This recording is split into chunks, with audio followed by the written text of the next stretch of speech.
Тістің ауырған жаман екеніміз барлығымыз білеміз, бірақ соны болдырмау үшін не жасаймыз? Кейбіреулері күніне 2 рет тіс тазалаймын, тұрақты дантистке барып тұрамын деуі мүмкін. Дантистке тұрақты жылына кем дегенде 2 рет барып тұру барлық адамға, әсіресе орта жастан асқан адамдар үшін өте маңызды.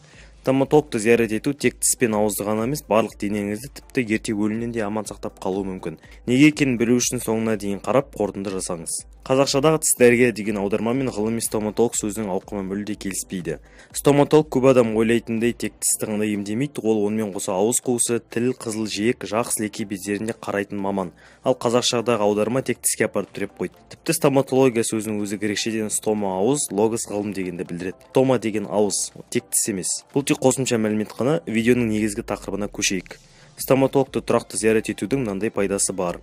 Маржан тістер. Қазір әдемілікке жүгіретін заман болғандықтан тістер назардан қалған емес. Стоматолог тісіңіздің түсін күңгіртейтін, сарғайтатын тасты және дақтарды алып тастай алады. Бұл тіс тасы дегеніміз тістің бетіндегі микрофлора мен сілекейдегі минералды заттар араласқанда түзілетін кристалдар. Оның беті тегіс болғандықтан үйде щеткамен алынбай, тек маман ғана ала алады. Егер тас уақытында алынбаса, тісті сарғайтқанмен қоймай, түсуі жағымсыз иіс пен гингивитке, периодонтитке алып келуі мүмкін. Обырдан сақтану.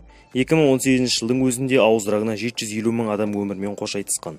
Егер осы адамдар уақытында стоматологқа барып тұрғанда өлім аз болар ма еді? Дантист тексеріс жасап жатып, рактың ерте кездерін байқаса, өмір әлдеқайда ұзақ, тіпті тірі қалуға да болады. Қатерлі ісік туралы 2 қызық видео каналымда бар, сілтемесі шықты, басып қарасаңыз болады. Жүрек саулығы.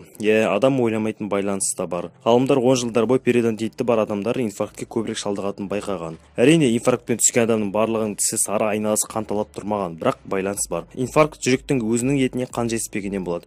Қан неге жетіспейді? Себебі көп, бірақ негізгісі жүрек тамырларын май басып, оларды тарылтып, қан ағысын азайтуынан болады.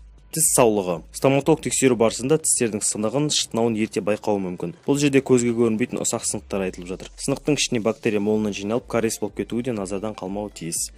Ақша үнемдеу. Бұл денсаулыққа қатысы болмаса да финанстық жағынан пайдасы бар. Білетін шығарсыз, асқынған, дымы қалмаған тісті емдеуден гөрі енді басталып жатқан қара нүкте болып тұрған кариесті емдеу арзанырақ. Видеоға негіз болған мақалалар сілтемесі дескрипшнде тұр, қарай аласыз.